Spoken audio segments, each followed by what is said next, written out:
새벽의 공항은 늘 누군가의 시작과 누군가의 끝을 동시에 품고 있었다. 출발 라운지의 유리창 너머로 활주로의 불빛들이 점점이 흩어져 있었고 그 불빛들 사이를 지나는 비행기들은 각자의 목적지를 향해 조용히 움직이고 있었다. 서연은 허리를 곧게 세우고 보딩 패스를 쥐었다. 손끝이 미세하게 떨렸지만 그 떨림은 두려움보다는 긴장에 가까웠다. 오랜만에 느끼는 살아있는 사람의 긴장이었다. 옆자리에 앉은 윤정이는 말이 없었다. 말 대신 체크리스트를 꺼내 하나씩 확인했다. 여권, 의료 서류, 긴급 연락처들. 모든 것이 완벽하게 정리되어 있었다. 마치 이런 일을 수십 번 해본 것처럼. 두 사람의 그림자가 공항 유리 바닥에 길게 겹쳤다. 한 사람은 과거의 상처를 딛고 일어선 사람, 다른 한 사람은 미래의 희망을 향해 걸어가는 사람. 서로 다른 이유로 같은 방향을 바라보고 있었다. 서연은 창밖의 하늘을 바라보며 조용히 다짐했다. 앞으로를 묻지 말자. 오늘은 탑승만 하자. 창밖의 활주로에 노란 점들이 순서대로 꺼져갔다. 땅이 멀어지고 구름이 가까워졌다. 서연은 그 순간을 또렷하게 기억하려 했다. 죽음의 문턱에서 돌아와 다시 하늘로 올라가는 이 순간을. 버티는 건 익숙했다. 지난 몇 달간 매일 해온 일이었다. 그러나 오늘은 버팀목이 달랐다. 윤정이라는 이름 하나, 그리고 살 수 있다는 미심쩍은 우연이 그녀를 떠받치고 있었다. 비행기가 구름 위로 올라서자 아래의 도시는 작은 점들로 변했다. 그 점들 중 하나에는 지우가 있고 또 다른 점에는 태준이 있었다. 모두 그녀가 돌아올 때까지 기다리고 있을 것이다. 각자 다른 이유로. 목적지는 병원이 아니라 연구소였다. 유리와 금속이 만든 직선의 건물이 밤하늘에 차갑게 서 있었다. 표지판에는 5글자와 숫자 몇 개가 간결하게 새겨져 있었다. 복도는 서늘했고 숨소리는 가벼웠다. 일반 병원과는 다른 공기가 흘렀다. 더 정밀하고 더 조용하고 더 비밀스러운 곳의 공기. 서연은 안내 데스크 앞에서 펜을 들었다. 서약서에는 긴 문장들이 빼곡히 적혀 있었다. 비밀, 동해, 위험, 효율. 그중 가장 짧은 단어는 가능이었다. 가능이라니. 그 단어는 지난 몇 달간 그녀가 가장 듣고 싶었던 말이었다. 불가능과 절망 사이에서 헤매던 그녀에게 가능이라는 두 글자는 새로운 세계의 입구처럼 보였다. 수치들이 모니터 화면 위에서 끊임없이 오르내렸다. 심박수, 혈압, 산소 포화도. 숫자들이 서연의 현재 상태를 정확하게 번역해주고 있었다. 의사는 손가락으로 그래프의 몇 지점을 가리켰다. 설명은 정확했지만 서연에게 필요한 건 복잡한 의학 용어가 아니라 단순한 확률이었다. 살아날 확률, 합병증의 확률, 실패의 확률. 그 모든 확률의 합은 지금의 서연보다 나을 가능성이었다. 그것으로 충분했다. 모든 준비가 끝나면 알려드리겠습니다. 서연은 동의서에 마지막 서명을 남겼다. 자신의 이름을 적는 것이 이렇게 무거운 일인지 처음 알았다. 그 이름 아래에는 희망과 두려움이 함께 잉크로 새겨졌다. 휴대폰 화면에는 지우의 사진이 배경으로 빛나고 있었다. 아이의 맑은 웃음이 이 차가운 병실에서도 따뜻함을 전해주었다. 그녀는 엄마에게 짧은 문자를 보냈다. 출장 잘 다녀올게. 지우 좀 잘 부탁해. 엄마의 답장은 언제나처럼 간단하고 든든했다. 걱정 말고 네 일만 해. 우리는 잘 있을게. 그 문장은 세상에서 가장 완벽한 허락증 같았다. 하얀 불빛 아래 서연은 마지막으로 눈을 감았다. 의식이 흐릿해지기 전 짧은 기억들이 파노라마처럼 스쳐갔다. 학교 보건실의 작은 창문, 자전거를 타고 집으로 돌아가던 아이들, 라벤더의 그윽한 향기, 윤정이 할머니의 주름진 손등, 그리고 물속으로 가라앉아가던 베이지 트렌치코트의 무거운 무게. 마취는 물처럼 천천히 차올랐다. 단어의 모서리들이 둥그러지고 생각의 경계가 흐려졌다. 마지막으로 떠오른 문장은 아주 단순했다. 살고 싶다라는 하나의 문장. 밤이 여러 번 지나간 것 같았다. 실제로는 몇 시간에 불과했지만 고통의 단위는 늘 시간과 어긋난다. 의식 저편에서 무언가가 치유되고 재생되고 다시 태어나고 있었다. 눈꺼풀 뒤쪽에서 빛이 떨렸다가 꺼지기를 반복했다. 꿈인지 현실인지 구분할 수 없는 경계에서 서연의 몸은 스스로를 다시 조립하고 있었다. 서연은 천장을 보았다. 낯선 천장이었지만 두렵지 않았다. 하얀 페인트 위로 먼지가 아주 느리게 떠다니고 있었다. 눈동자를 좌우로 움직여보자 세상이 다시 초점을 찾았다. 모든 것이 선명했다. 너무 선명해서 눈이 부실 정도였다. 의사는 차트를 확인하고 조용히 고개를 끄덕였다. 그 고개짓에는 놀라움과 안도가 동시에 들어있었다. 윤정이는 침대 옆 의자에 앉아 말없이 엄지손가락을 들어보였다. 축하의 말들, 기적 같은 수식어들은 뒤로 미루었다. 지금 필요한 건 그저 숨 한 번이었다. 서연은 깊게 숨을 들이마셨다. 폐가 끝까지 부풀어 오르는 것을 느꼈다. 이렇게 깊은 숨을 쉰 게 언제였던가. 첫날 서연은 2걸음을 걸었다.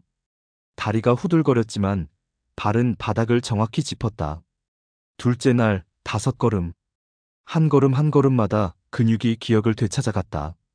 셋째 날 창문까지 갔다가 돌아왔다. 왕복 10걸음. 그 짧은 거리가 마라톤처럼 느껴졌지만 동시에 엄청난 승리처럼 느껴지기도 했다. 몸은 순순히 복종하지 않았다. 때로는 어지럽고 때로는 아팠다. 그러나 몸은 기억한다. 나아가려는 법을, 치유되려는 법을. 물리치료사는 서연의 움직임을 꼼꼼히 기록했다. 각도, 속도, 치구력. 모든 것이 조금씩, 그러나 확실히 나아지고 있었다. 윤정이는 서연과 마주 앉아 차를 마셨다. 두 사람 사이의 테이블 위에는 따뜻한 허브차 2잔과 작은 쿠키 접시가 놓여 있었다. 이제 정말 시작이야. 살아남은 사람에게는 권리가 있어. 그 말은 선언이었다. 단순한 격려나 위로가 아니라 앞으로 일어날 일들에 대한 예고였다. 서연은 차를 한 모금 마시며 그 말의 무게를 천천히 받아들였다. 살아남은 사람의 권리. 그것이 무엇인지는 아직 정확히 알 수 없었지만 분명한 것은 이전의 서연과는 다른 사람이 되어가고 있다는 것이었다. 서연은 엄마에게 경과를 알리는 전화를 걸었다. 목소리에는 이전에 없던 힘이 실려 있었다. 컨디션이 많이 좋아졌어. 생각보다 덜 아파. 전화 너머로 엄마가 잠깐 울먹이는 소리가 들렸다. 하지만 곧 목소리를 가다듬었다. 자세한 건 돌아와서 천천히 말해. 지우는 숙제 검사 받고 일찍 잤다. 세상은 여전히 평범하게 흘러가고 있었다. 그것이 좋았다. 변하지 않는 일상이 있다는 것은 돌아갈 곳이 있다는 뜻이었다. 같은 시간, 다른 도시, 다른 밤. 박태준의 시간은 또렷했다. 아내의 부재를 걱정하기보다는 그 부재가 주는 자유를 만끽하고 있었다. 베이커리에서는 손님들에게 능숙한 미소를 보냈다. 외부 거래처 사람들과는 악수를 나눴다. 그리고 호텔 로비에서 스쳐 지나간 주황색 머리카락에는 눈길을 주었다. 모든 것이 계획된 일상처럼 보였다. 하지만 그 일상에는 작은 균열들이 생기기 시작했다. 재료 공급이 늦어지고 단골 손님들의 발걸음이 뜸해졌다. 태주는 그것을 경기 불황 탓으로 돌렸다. 아직은 복수의 설계에 필요한 건 분노가 아니었다. 패턴이었다. 그리고 기록. 민정의 하루에도 작은 변화들이 찾아왔다. 평소 즐겨 다니던 브랜드 매장에서 VIP 할인이 중단되었다. 자주 이용하던 고급 레스토랑의 멤버십 혜택이 갑자기 만료되었다. 우연처럼 보이는 일들이었다. 하지만 우연이 연속으로 이어지면 그것은 더 이상 우연이 아니다. 민정은 처음에는 단순한 시스템 오류로 생각했다. 하지만 며칠이 지나도 복구되지 않자 뭔가 이상하다는 생각이 들기 시작했다. 인천공항에 도착했을 때 서연은 전과 다른 사람이 되어 있었다. 겉으로 보기에는 큰 변화가 없었지만 그녀를 둘러싼 공기 자체가 달라져 있었다. 도시의 공기가 익숙하게 폐 속으로 들어왔다. 하지만 이제 그 공기는 예전처럼 그녀를 숨막히게 하지 않았다. 오히려 새로운 에너지로 가득 차 있는 것 같았다. 엄마와 지우가 공항 앞으로 마중을 나와 뛰어왔다. 아이의 작은 몸이 서연의 품에 안겼다. 가벼운 안기, 깊은 숨 고르기, 그리고 조용한 약속. 아직은 비밀로 남겨둘 일들이 많았다. 아이는 몰라야 했다. 적어도 모든 것이 끝날 때까지는. 엄마 많이 안 아파? 응, 이제 괜찮아. 그 대답은 거짓이 아니었다. 정말로 괜찮아지고 있었다. 그리고 괜찮아진 만큼 해야 할 일들이 선명해지고 있었다. 그날 밤부터 윤정이와 서연은 작은 책상 앞에서 긴 시간을 보냈다. 종이 위에 그려진 화살표들이 방향을 바꾸고 이름이 없던 회사들이 하나씩 생겨났다. 대표는 서연의 다른 이름, 관리인은 윤정이의 오랜 법무사. 모든 것이 합법적이고 깨끗하고 추적하기 어렵게 설계되었다. 첫 번째 계좌가 열렸다. 작은 돈이 들어왔다. 그 돈이 조금 더 커져서 다른 계좌로 이동했다. 그리고 조금 더 큰 돈이 그 뒤를 따라왔다. 사람들은 돈의 출처보다 흐름을 본다. 그리고 흐름이 자연스러우면 그것은 논리처럼 보인다. 표적은 단순하고 명확했다. 박태준의 베이커리와 겹치는 상권, 그 맞은편에 오랫동안 비어있던 공실. 서연의 새 회사는 로컬 디저트 브랜드 육성을 명목으로 그 자리에 투자했다. 명분은 완벽했고 서류는 흠잡을 곳이 없었다. 새로운 오븐이 들어오고 경험 많은 바리스타가 채용되었다. 간판은 따뜻한 색깔로 디자인되었지만 그 안쪽의 레시피는 냉정한 계산으로 만들어졌다. 정확한 가격, 정확한 맛, 정확한 서비스 타이밍. 그리고 오픈 첫 주 동안의 무료 시식 이벤트. 사람들은 줄을 서기 시작했다. 달콤한 것은 언제나 빠르게 번진다. 특히 그것이 무료일 때는. 윤정이는 서랍 깊숙한 곳에서 오래된 거래처 목록을 꺼냈다. 수십 년간 쌓아온 네트워크의 결과물이었다. 밀가루 공급업체, 버터 유통업체, 포장지 제조업체. 그 목록 속 몇몇 업체들은 우연히도 윤정의 소유 건물에 입주해 있었고 몇몇은 임대 계약 갱신 시기를 앞두고 있었다. 작은 변화들이 시작되었다. 가격이 조금 올랐다. 납기가 조금 밀렸다. 우선 공급 순서가 조용히 바뀌었다. 태준의 베이커리는 새벽마다 재료가 모자라기 시작했다. 한두 번의 지연은 실수로 넘어갈 수 있었다. 하지만 세 번부터는 패턴이 되고 패턴은 구조가 된다. 맞은편 새로 생긴 매장에는 사람들의 줄이 점점 길어졌다. 태준은 계산대를 지키며 억지로 미소를 지었다. 하지만 그 미소 뒤로 야간 매출표의 빈칸들이 계속 넓어지고 있었다. 그는 새로운 메뉴를 개발했고 할인 쿠폰을 뿌렸다. 소셜미디어 광고비도 늘렸다.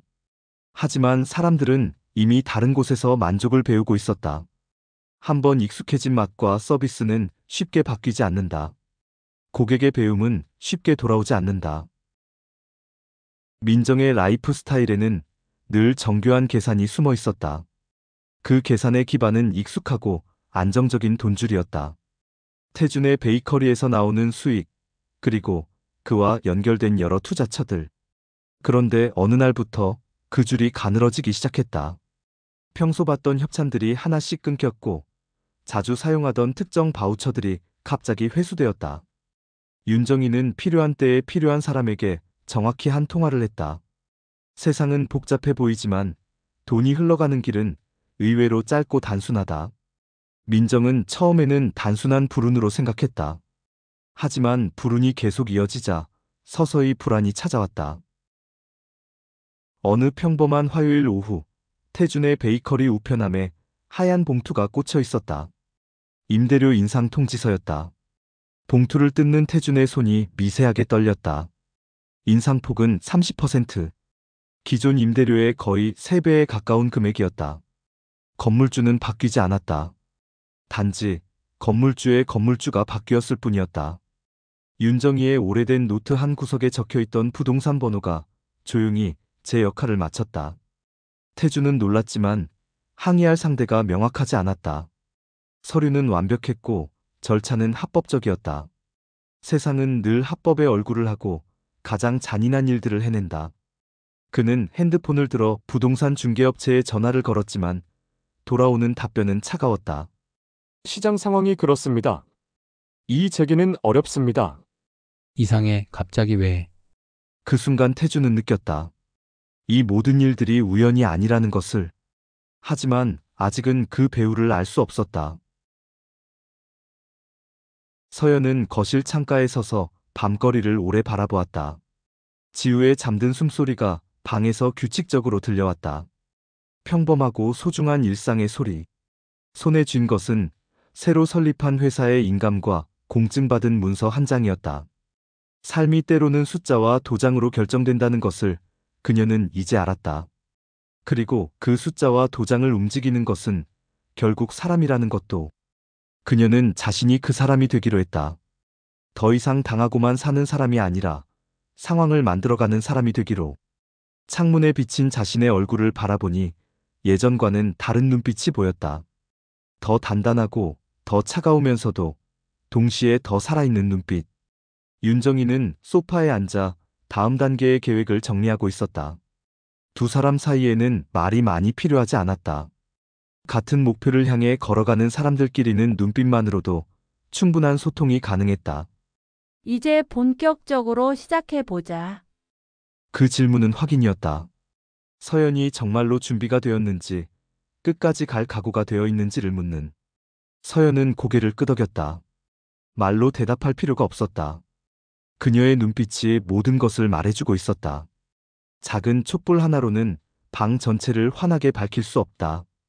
그러나 어둠을 불안하게 만들기에는 충분하다. 그 작은 불빛이 그림자들을 춤추게 만들고 숨어있던 것들을 조금씩 드러내게 만든다. 점차적으로 결국 그 불빛은 더 커질 것이다. 더 많은 것들을 태우게 되고 더 많은 진실들을 밝혀낼 것이다. 누군가는 사랑의 가치를 돈으로 계산했다. 그리고 다른 누군가는 그 계산이 틀렸다는 것을 증명할 심판을 준비하고 있었다. 서연은 불꽃이 어디까지 번져갈지 정확히 알 수 없었다. 하지만 알아야 할 이유도 없었다. 그녀는 이미 돌아왔다. 죽음이 결코 데려가지 못한 여자. 이제 진짜 시작이다. 다음 에피소드 예고. 본격화되는 복수의 수순. 태준과 민정이 느끼기 시작하는 이상한 기류들. 서연이 마치 모든 걸 알고 있다는 생각에 보험금을 타려고 함정을 파서 서연을 해치려고 하는 태준과 민정. 하지만 모든 걸 알고 대처해주는 조력자 윤정이. 점점 완벽해지고 있는 복수국의 계획에도 예상치 못한 변수는 찾아오게 된다. 지우의 학교에서 걸려온 한 통의 전화가 모든 것을 흔들기 시작하는데. 엄마, 아빠가 왜 울고 있어요? 에피소드 4번째. 잿더미 위에 핀 꽃. 평범하지만 평범치 않은 가족에서 이어진다. 재미있으셨다면 구독과 좋아요, 그리고 알람 설정까지 꼭 부탁드립니다.